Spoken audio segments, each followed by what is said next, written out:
If you enjoyed the video or our content, help us grow the channel and like and subscribe to Grasshopper and the Bear. Exactly. Yes, do it. Go for it. Help us.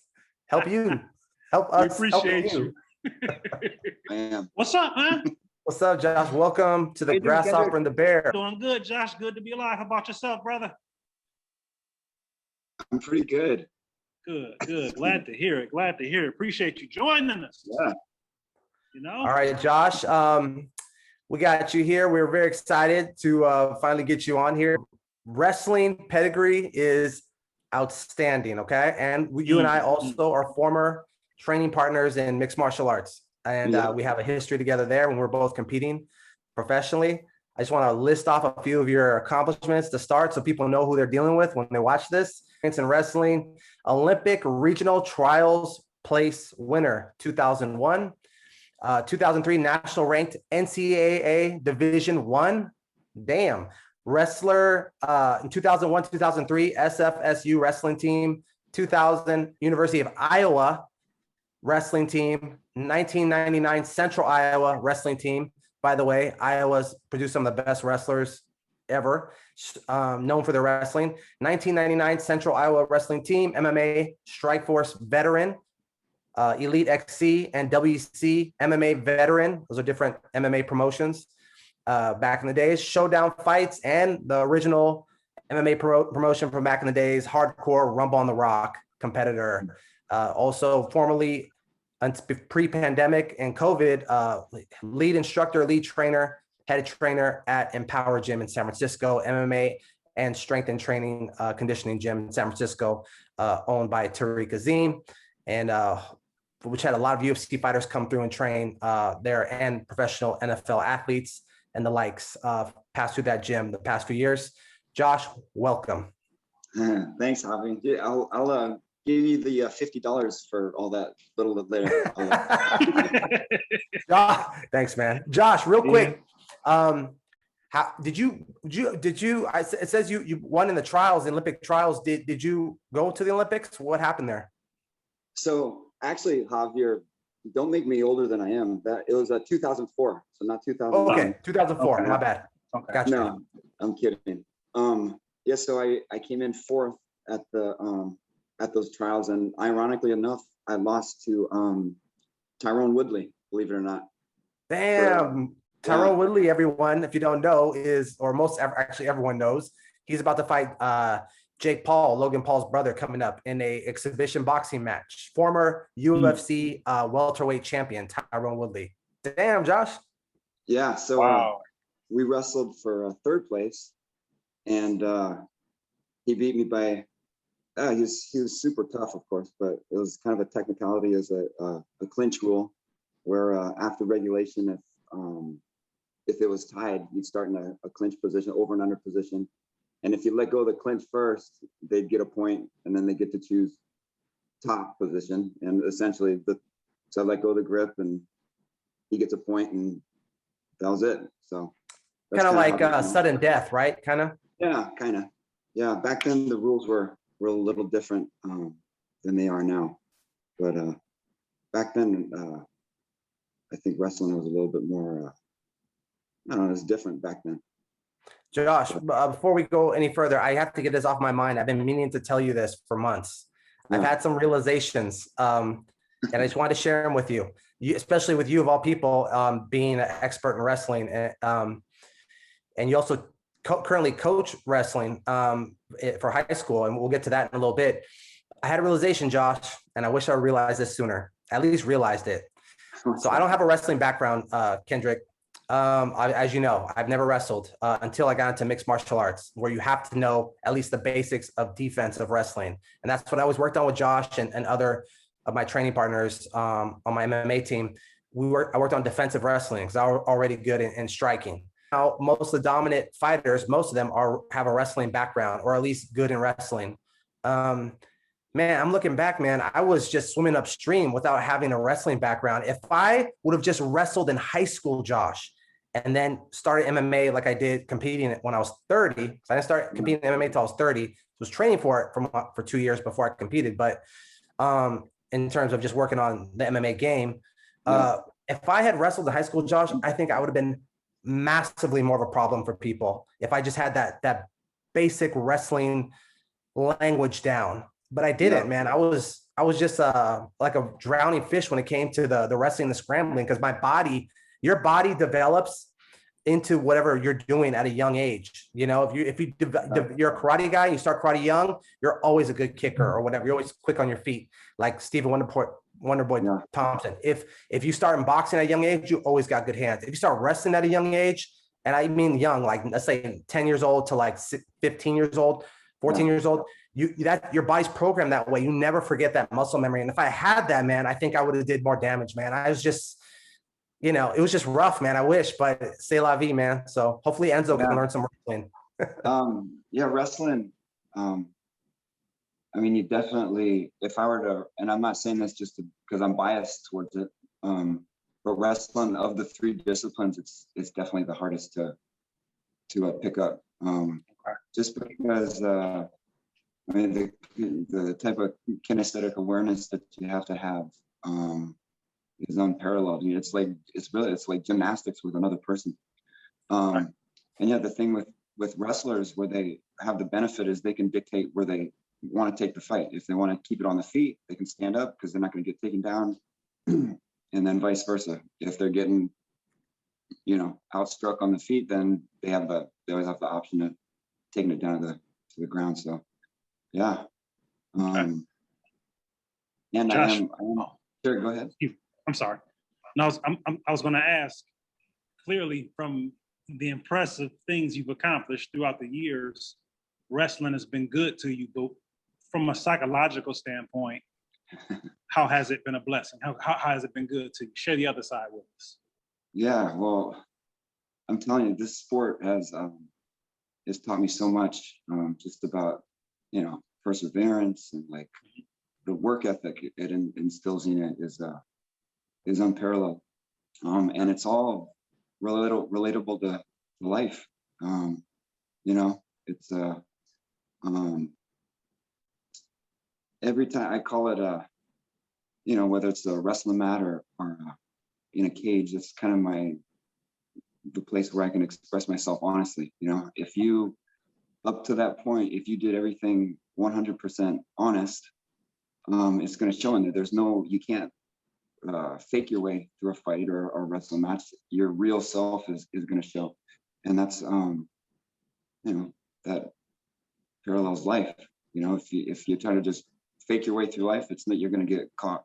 And same with fighting, So, yeah, that's it was my truth box, or my truth, whatever you want to call it. That's where I found my truth. So it was a real personal thing. I've told other people this, and I think I've told Javi this the last time he kind of interviewed me.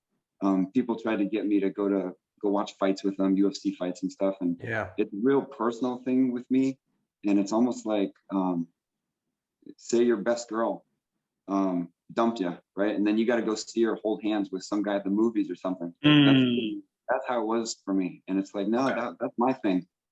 And so it's super, super personal to me. And yeah. Wow. So that's kind of it in a nutshell. It's interesting to listen to you. I'm sorry, please go ahead. You got it. Now I was going to say, it's interesting to listen to Josh talk, because for as dangerous as he was and still very much is, he so laid back and has such a peaceful humility and demeanor about him.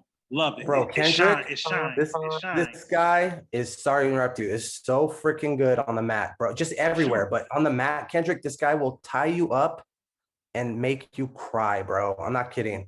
Break something off. And this is a long time ago. I'm sure he's much better now than he was then. And he would give the best of the best in MMA hell when he was doing rounds with them. I mean, the best of the best. Crazy. Anyways, yeah. Good stuff. All the more of a blessing to have him here, Most definitely. What would you say, Josh, is your most memorable experience, be it on a collegiate level, be it when you were doing the Olympic trials, or in terms of your mixed martial arts fighting? How about most memorable from all 3 of those? What comes to mind? Oh, wow. You know, I can remember just about all of my losses. I can remember Okay. those. And the ones that I've won are kind of a little blurry. But it's the ones that I've lost that really stick out. And Okay. even to this day, and in a good way, I think I kind of walk around with a little bit of a chip on my shoulder. And I kind of still use those losses to motivate myself. And yeah, you kind of never, if it means, like Javi knows, if it means as much to you as it does most of us that dedicate our lives to this stuff, you don't forget those. And I'd say fight wise, the one that sticks out the most to me is actually, it was my very first win, but you wouldn't have known it if you looked at my face after the fight. Okay. I just got throttled. The third round, he tore me to pieces and kneed me, and he gave me permanent damage, nerve damage. I can't feel like my lip and my two front teeth still. This was like 14 years ago.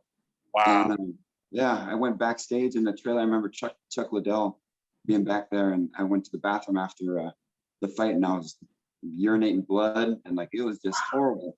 And from that day on, I promised myself that I'd never get tired in a fight again, and Okay. and I didn't. And so things like that just kind of, yeah, stuff like that kind of sticks out where it's not, I didn't necessarily like dominate, or like it wasn't like a stellar, but it more so fights or wrestle matches that taught me lessons, so to Sure. speak. So yeah, Absolutely. Wow. we need help, I think, Javi, doing this. I don't know what we were doing for 10, 12 years. Well, how do you mean? Oh, shoot, getting beat up every day, and like the way we used to come to our sparring sessions, just crippled up, and like I I remember know. I remember getting you ready for your last fight, seeing you walk in one time, and you were just limitless, just hobbling in, and just like, trying to get warmed up, and like, yeah, I miss those days, believe it or not. Just those were the I best days of know. my life. Yeah. They were the worst days and the worst times and the best times to me. I'm They sure for were. you too. It's Yeah. weird. Yeah, it is. He's passionate about something. It's a love-hate relationship. And there's it's so hard to explain to people that aren't passionate about something in their life. And yeah, it's so difficult for people to understand like what it is that to actually you'd if you were to ask me back then, like, Josh, if you could fight for UFC championship, would you give up 15 years of your life? I'd be, hell yeah. Like, yeah, I would have given up 20 years of my life to have that. That's how much it meant to me. I would have done anything to, to fight and get those opportunities. And it was a blessing, and it taught me so much. And it's, no, it's got me here. So I'm still here, Javi. I'm still kicking. So Definitely. I know you are, Josh. I know you are. Kendrick, I remember back in the days when him and I were active, training together all the time, or just around each other. Sometimes we're training other people, sometimes we're training with each other, meeting up privately to get ready for fights. A lot of my fights, like, and Josh's too, didn't, like, happens is when you're a pro fighter in amateur, but especially in the pros, in MMA especially, you get a lot of fights drop out. So there was a lot of times him and I were training for fights, and then we didn't get a fight. I got injured, he got injured, his opponent got injured, or people just drop out. So a lot of times you're getting ready for a battle and then it just doesn't happen, but you're putting all that time in the gym. I mean, it's good training, and you get better, you get tougher, but it's rough. So I mean, I should have probably had 10 MMA fights, but I only had 5. I think fights dropped out for me, for different reasons, and for him, Josh too, is probably another 10 fights he probably would have had, but people drop out, and a lot of people don't want to fight him probably at the time too, because he's such a good wrestler. Wrestlers were feared back in the days when MMA was still evolving. Now everyone kind of has a good, decent understanding of basic wrestling. You have to. But yeah, it's yeah, Josh used to live and breathe fighting and training and just being a beast, Kendrick. I just remember. So for him to, it's tough road transitioning out of that. I can't imagine for Josh, because I know I feel it, but I didn't even love fighting MMA and grappling as much as he did. I did, but not as much as he did. I know just by talking to him. So what a transition you have to get out of, you know, to get to real world. It's like leaving the military tour duties in Afghanistan. Say, okay, man, now you're done. Go home, get a job, chill out with the wife, and just hang out. You know what I mean? It's not that simple of a transition. Because used to the excitement, the regiment, the routine, the training, the battles every week. It's hard, man. It's like a drug, and it's also not fun either, too, because looking, like you said, in retrospect, what were we doing? You know, we're just pounding our bodies. But you know, that's what we wanted to do at the time. Yeah. Labor of love. Yeah, Javi, you hit everything right on the head. Like that's exactly what I explained to people. It's like being a dragon slayer, and then one day someone says, "Oh, there's no more dragons," and then all of a sudden you start questioning your whole existence. You're like, "What the hell am I doing here?" And yeah, it's really. And at first, after my shoulder surgeries, and you know, I came to the conclusion that, you know, I probably wasn't going to make any kind of comeback. I really was kind of, oh geez, what's the word? Disappointed in myself, because I identified with it so much, and it was so much a part of me. You know, I was like, geez, you know, this thing is so much a part of me that now I don't even know what to do with myself, you know. But it's been a huge reason. You know, I have to give my parents most of the credit. They, you know, kind of molded me into who I am. But the wrestling and the fighting, it's also had a huge impact on just my outlook, and just you know, like I said, just everyday life. It's just, it parallels it so much. It really does. Me too. Everything I say, I hear you, Josh. I hear you 100%. Everything I see and hear, I always take, for some reason, it always falls back to the lens through fighting and my experiences. I tell Kendrick sometimes, I'm like, when we're having conversations, and he's might be like, "Hey, bro, don't come at me so hard, bro." But I'm like, and I tell him, like, Kendrick, my bad. I'm so used to sizing people up in the gym, in the street, and I'm competitive verbally, vocally, and physically. I'm just used to that, like, kind of lifestyle and environment. Just everything's a challenge and everything's a battle and everyone's an adversary. And I need to like tone it down sometimes. And part of me still likes being competitive, however I can be. Like, I want to be the best trainer. I want to be the best fighter in my own way, even though I'm, retired or whatever, or it's probably not going to happen again. In my own, age and where I'm at in life right now, I want to be the best I can be for my age, just in my, whatever I'm doing, technique wise, knowledge. So I'm still competitive in a weird way. Yeah. I say, as long, to find, if someone were to come up to me and say, how do you find meaning, or like, how do you find meaning in life? And I tell them to burden themselves with as much responsibility as they possibly can. And within that responsibility, they'll find meaning, right? So same with what we do. When we train, we burden ourselves with all this responsibility. And, if you don't, you're going to get messed up when you get in there, and you're going to get physically, you're going to get hurt. I mean, it doesn't usually happen, but I mean, you could die in there if you're not prepared.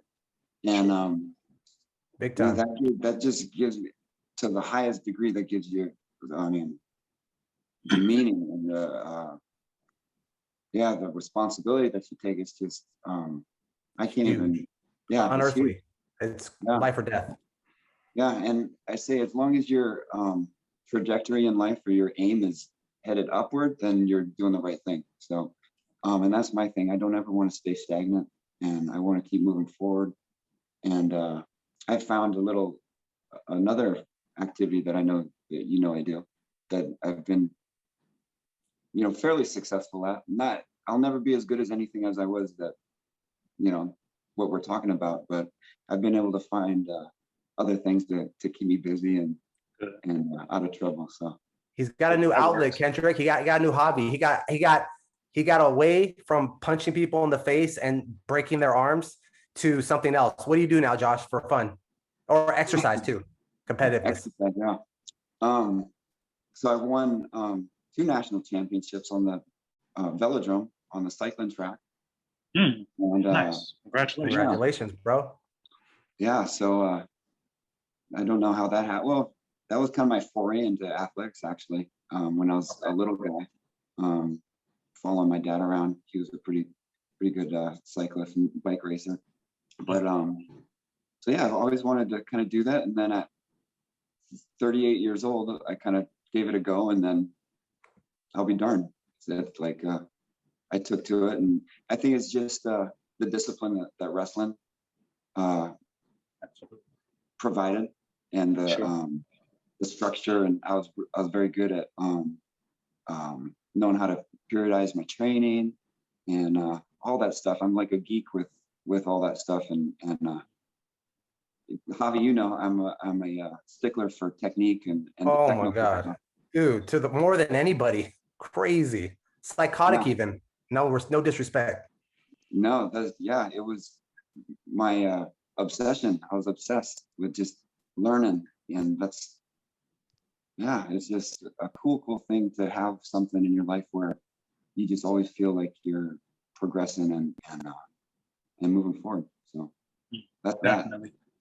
Josh, I want you to tell me, what is something that sticks out in your mind when remembering the times that you and Javi trained together? Something about something or his personality in training, okay? Yeah. And Javi, after Josh does that, I want you to tell me the same in terms of something that you remember specifically. I mean, I know you mentioned his ferocity and his talent with the wrestling, but just something else that may stick out.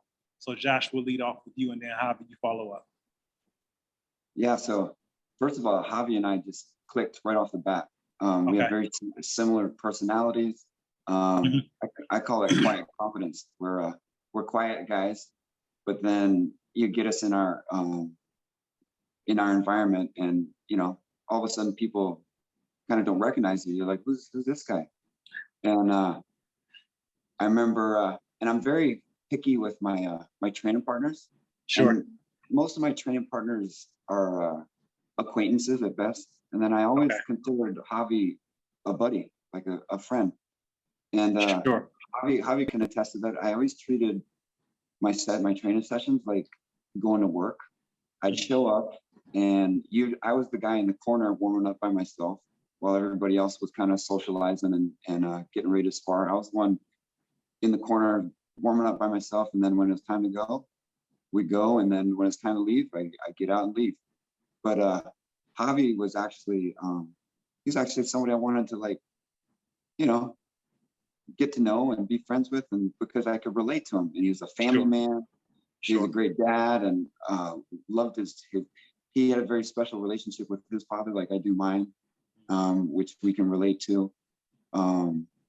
And the one time, well, there's many times that stand out with him, but one time that I remember as clear as yesterday, it was at Fairtex, Javi, and it was our turn to go up in the ring. Remember how we used to take turns rotating the ring, right?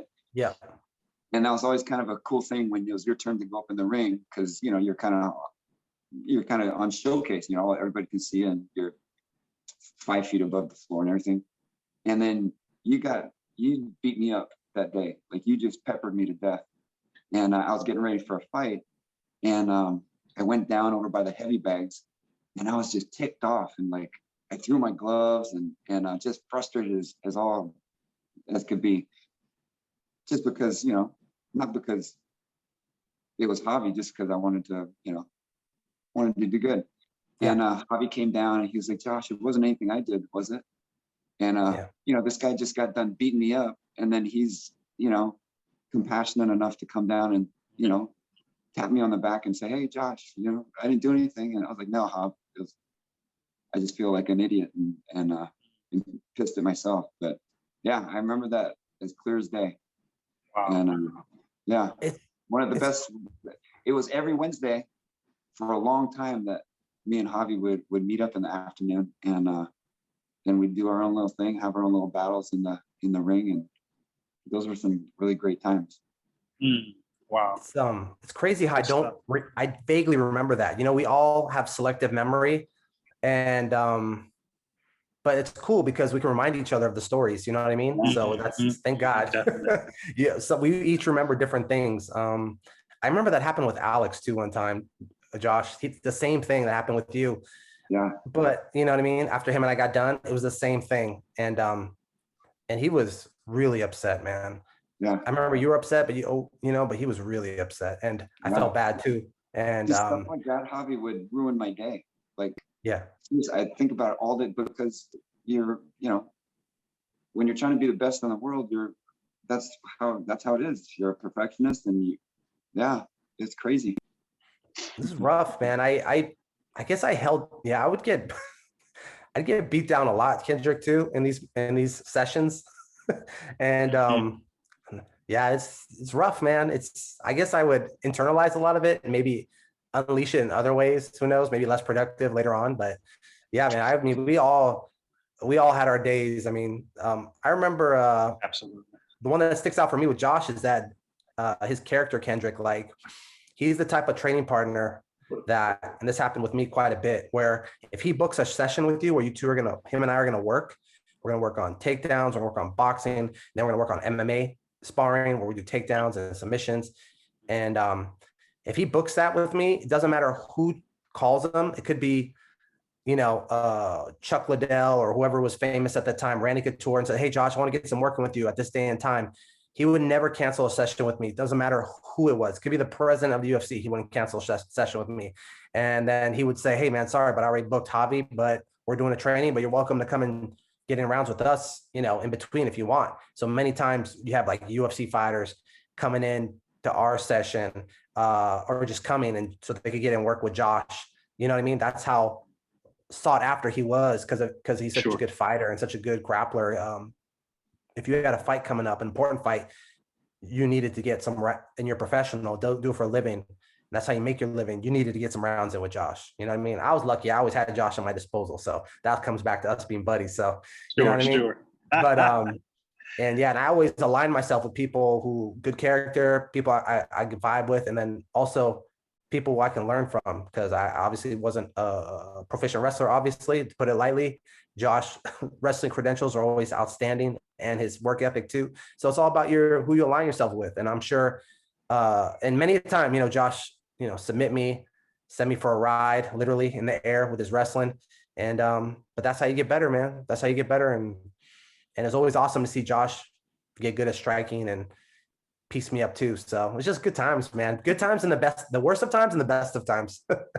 But Josh is such a loyal dude, man, and such good character for him to do that, Kendrick, to no matter who asked him after me, he would never break an appointment with me. And that's something I always remembered, doesn't matter who it was, something that I love about what both of you shared in terms of your stories about one another, it kind of points to another reality. And I've said this many times, I've thought it, and that is this, we do what we do. Javi, you do what you do and what you've done. Josh, you do what you do and what you've done. And sometimes you do so much of that, we're an autopilot, but we forget that how impactful what it is that we do mean. Just like the illustration of the story that Josh shared about how you engaged him, Javi, after you guys had that dance, and what Javi said about you, Josh, you that's just a part of your character. Javi, Josh, that's just a part of your character. But you just being you and using that character, man, it means the world to people. And I know that's very encouraging to me when people share things like that. And I hope that it's encouraging to the both of you as well in some of those dark times, and some of those times where you feel frustrated, and some of those times where you miss doing certain things that you don't do anymore. It's important for all of us to be mindful of the fact that we matter, man. And the little things sometimes and the big things that we've done means everything to somebody else. You know what I mean? So that's right. I salute both of you. I salute both of you for that. And I appreciate that. For the people that may have never said thanks, Josh, or for the people that may not have said thanks, Javi, man, thank you. Thank you on behalf of all of those people, because for me, being able to hear you guys talk about it is a blessing. So thank you for that. Thanks for sharing that. Absolutely. Absolutely. And Appreciate it. thanks for always reminding me of that too, Kendrick. You're always reminding me of those things, and thank you, man. You always reel me in with those, and it's super important. And one more weird thing about this whole last piece of this conversation. A lot of times, I'm not kidding, as well as I know Josh all these years, whenever he'd show up to train, I knew I was in for a day, man. And I'm sure it's vice versa. Like with my striking, I'm sure he felt similar sometimes. And that's why you train. You want to be good. You got to train people who are going to make you feel uncomfortable. So, Sure. And that's also which is very humbling about, MMA and anything like that. You're someone else's high level at. You want to be the best, you got to train with the best. So me and Josh are all, kumbaya right now, but man, I was nervous when he showed up at the gym, and I made the appointment. You know what I mean? I just knew I was in for a hard time, and so it's an interesting I don't know if situations it was. It's just it is what it is. It's crazy how and people don't understand this, how when you stand in front of somebody and you beat each other up for 45 minutes straight, it's and then you can not see each other for years, but you still have that bond with each other. And it's just, there's a brotherhood that I get kind of choked up just talking about it, because I mean, what you share with each other, I mean, emotionally, and it's not just a physical thing, it's emotional. I don't know, it's hard to describe. I haven't seen Javi in it's been 4 or 5 years, Jav. Yeah, but he can call me up, pick up the phone, or shoot me a text or Instagram me, and it's like I just spoke to the guy yesterday. And that's another thing that this sport, whatever you want to call it, this crazy thing that you used to do, that's another special thing that's occurred from it. So it's pretty cool. When I DM sometimes I DM Carlson Mutafa, and he's a buddy of ours, Kendrick, old training partner.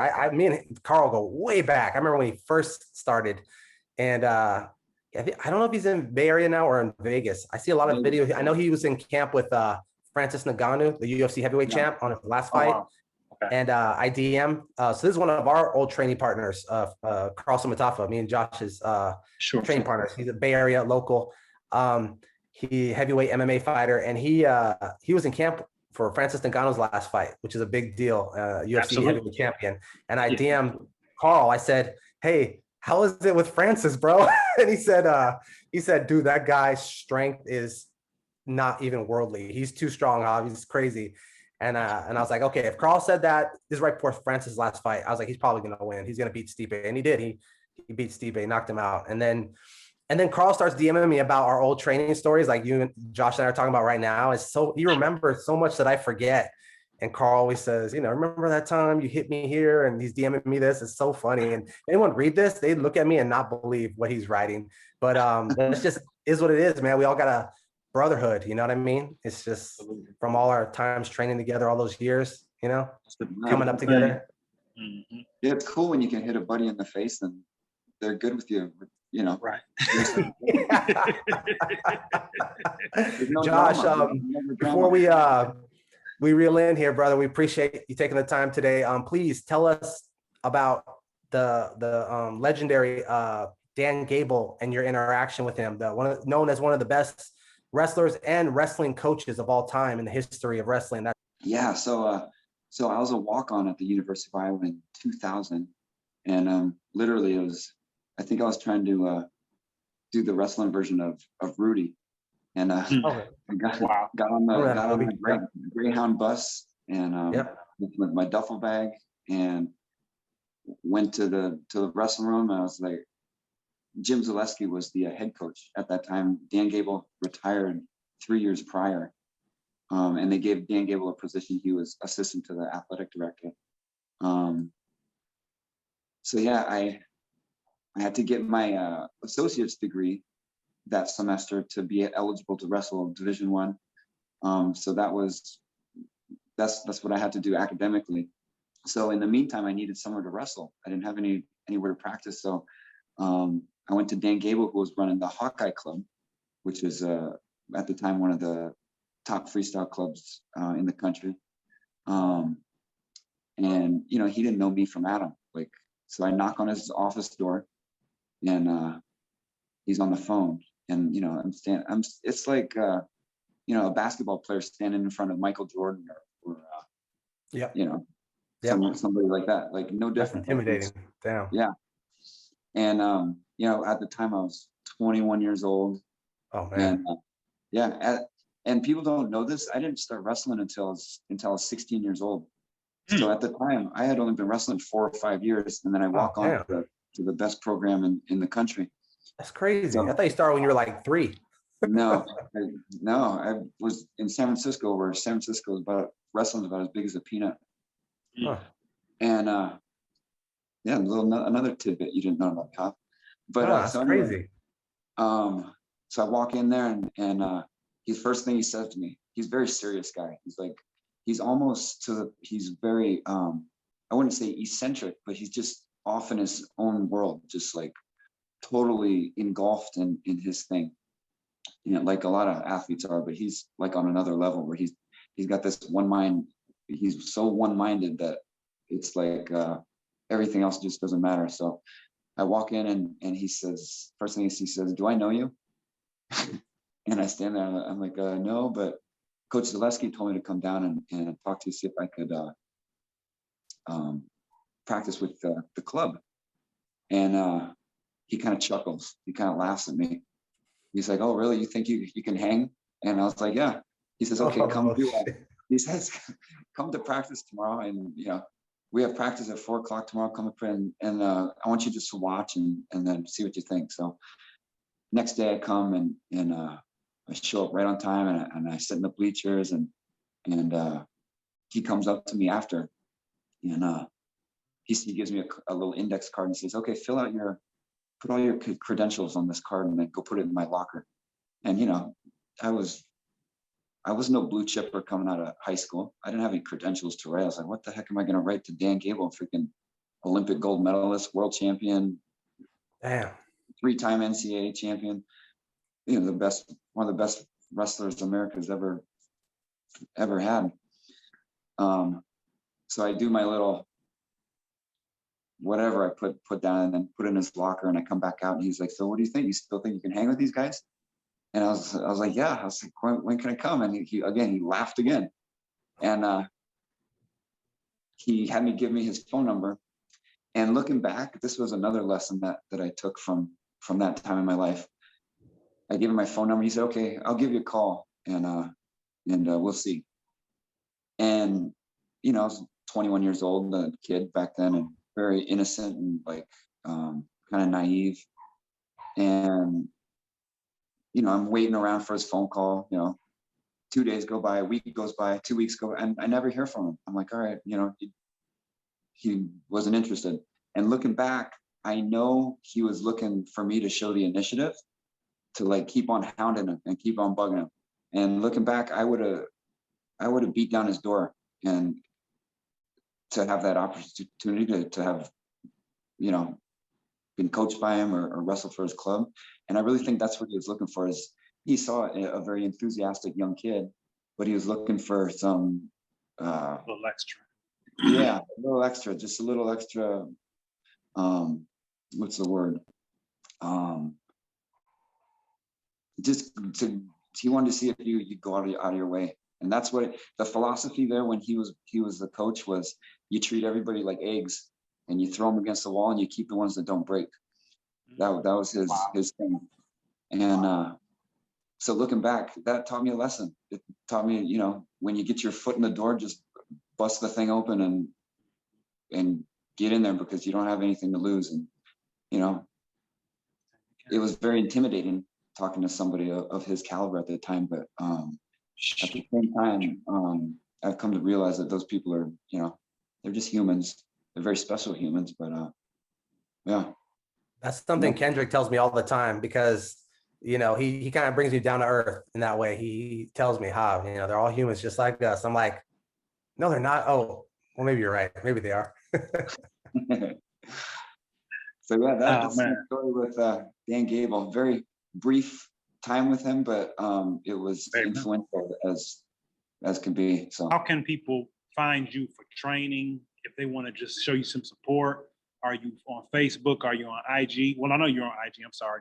But what's your IG handle? And do you have a Facebook page as well for people to be able to get in contact with your organizations and what you do? You should give us the goods, brother. I do have a Facebook. Just look up Josh McDonald. It'll pop up. It's the ugly guy throwing a kick or punching or something. I forget what my profile picture is, but my Instagram handle is HoppaKid78.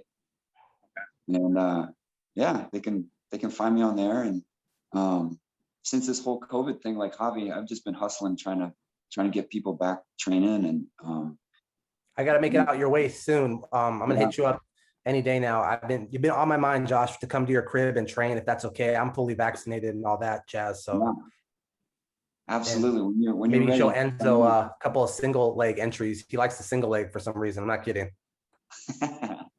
Anytime, Javi. Okay. Josh, how's the new job how's the new job? Tell us a little about it, and where's that at? Or if you want to speak about that, you got a new coaching position. That was very interesting because the season was so abbreviated for the kids. They tried to jam in a 3-month season in 6 weeks. Oh, damn. Which was darn near impossible. Crazy. Yeah. Wow. And a lot of the kids, so it was for Concord High. I got hired as the head coach. And the athletic director kind of pulled on my heartstrings a little bit because essentially you're doing it for free. You get a little stipend, but it's really for the love of coaching the kids. And she said, "Oh, if we don't find a coach this year, we're probably going to have to cancel the program." So, she got you. Yeah, she reeled me right in, and I figured it was only 6 weeks, and kind of my way of giving back to what the sport's given me. Sure. And a lot of first-year wrestlers, but I love coaching kids because they're like sponges. They're so malleable, and in a week's time, it's like a 180. They can, the way they can improve is just crazy. So yeah, I did that. The season just ended almost 2 weeks ago. And then, and I'm just back to the grind and trying to get as many students as possible and trying to possibly in the near future open up a place of my own in the East Bay. So nice. That's kind of in the works. And so, yeah, we'll see. Nice. And you'll be going back to coach there again? If I'll have to see, because it's quite a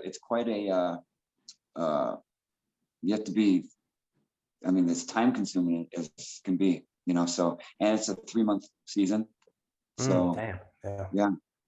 So yeah, we'll see. I'd love to, but I also have to make money to pay the rent too. So absolutely. Understandable. Yeah. Fair enough.